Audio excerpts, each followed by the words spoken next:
Ada sebuah pernyataan yang menarik yang datangnya dari Margaret Thatcher yang kurang lebih bunyinya seperti ini.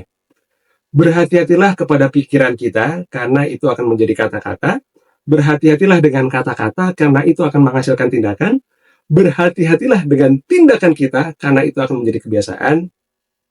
Berhati-hatilah dengan kebiasaan kita karena itu akan menjadi karakter. Dan berhati-hatilah dengan karakter kita karena itu akan menentukan nasib kita. Pernyataan sejenis mungkin Anda semua pernah mendengar dari tokoh-tokoh yang berbeda ya, entah itu Lao Tzu ataupun dari Aristoteles. Nah, yang intinya adalah sesuatu yang memang itu melekat dengan diri kita sekarang, atau bahasa lainnya lah takdir diri kita, nasib diri kita, kalau kita tarik garis lurus, maka ujung-ujungnya bermuara atau berasal dari bagaimana pemikiran kita. Bagaimana kita mengelola pikiran kita, sehingga itu hasilnya bisa menghasilkan sebuah perkataan, tindakan, kebiasaan, dan juga karakter yang ujung-ujungnya menentukan bagaimana nasib diri kita.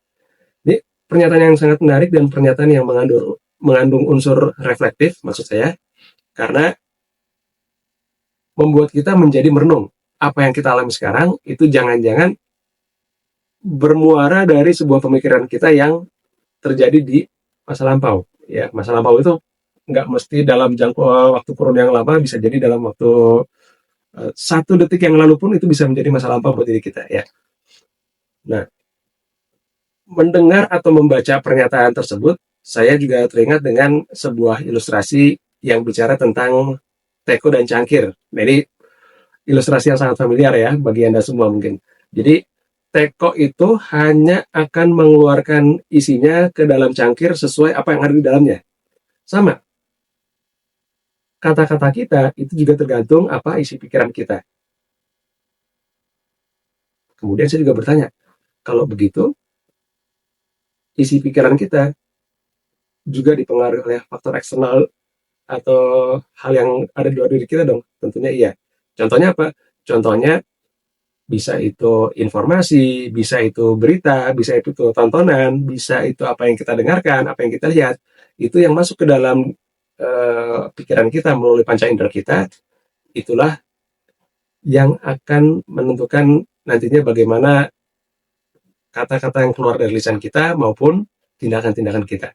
Bahkan saya pernah mendengar ya, ada sebuah penelitian yang sangat menarik. Jadi berbicara tentang dua orang kembar identik yang dari kecil itu selalu dibuat sama gitu ya, sampai akhirnya memiliki sebuah karakter dan kebiasaan yang sama persis, tapi di suatu penelitian diberikan penanganan yang berbeda.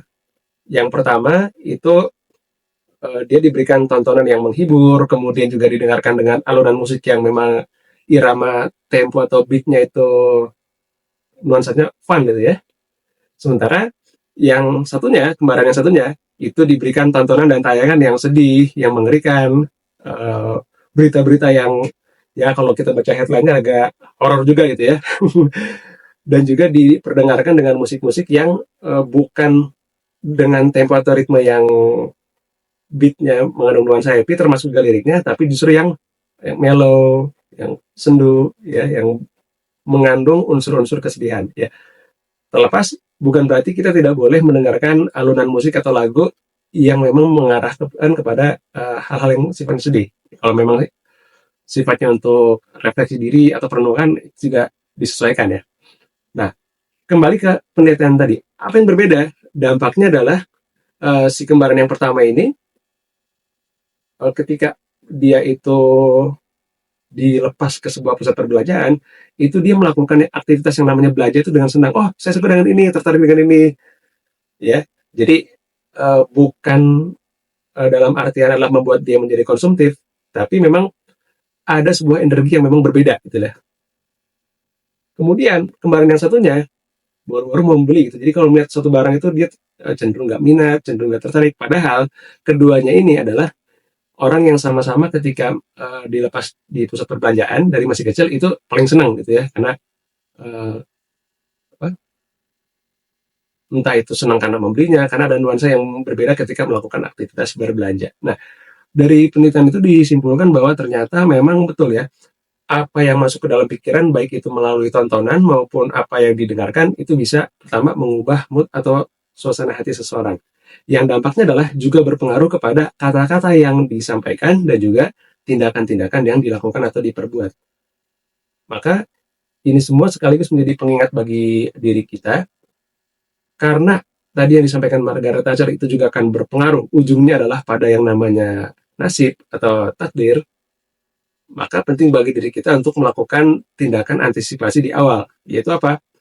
Kalau kita ingin menjadi seseorang yang selalu memiliki pikiran positif, pikiran yang bertumbuh, pastikan kita pun memberikan asupan yang tepat untuk pikiran diri kita. Termasuk juga ada nasihat yang mengajarkan kepada kita semua mungkin untuk pandai-pandailah dalam memilih kawan, atau pandai-pandai dalam memilih lingkungan, alias pinter-pinter dalam bergaul, karena bukan dalam rangka melakukan diskriminasi antara satu orang dengan orang yang lainnya, tapi lebih kepada ada kecenderungan orang-orang yang dari awal tuh bawaannya moodnya nggak enak terus, negatif terus. Ketika itu menghampiri diri kita, maka bisa jadi secara nggak langsung itu juga kita akan ketularan nggak enak bawaannya. Maka untuk membentengi itu gimana? Inisiasi yang namanya menonton, membaca, melihat, maupun mendengarkan sesuatu yang itu bisa lebih memberdayakan kepada diri kita. Maka pikiran itu memiliki kunci atau peran penting dalam menentukan bagaimana tutur kata kita, perilaku kita, tindak tanduk kita, hingga akhirnya menjadi kebiasaan, hingga akhirnya menjadi karakter, dan bahkan ujung-ujungnya menjadi nasib atau takdir diri kita. Ya, dan pikiran pun sama seperti tubuh atau jasad kita, butuh asupan yang bergizi, butuh nutrisi yang tepat supaya bisa terus bertumbuh dan berkembang. Sebagaimana mungkin di antara semua yang ada di sini pernah mendengar ungkapan jadilah pribadi yang memiliki growth mindset, ya, seperti yang dipopulerkan oleh Profesor Carol Dweck. Ya, maka kalau mau jadi orang yang memiliki pola pikir yang bertumbuh, asupannya pun harus bisa membuat pikiran kita terus bertumbuh dan berkembang. Baik, terima kasih. Selamat bertumbuh dan sukses selalu untuk Anda semuanya.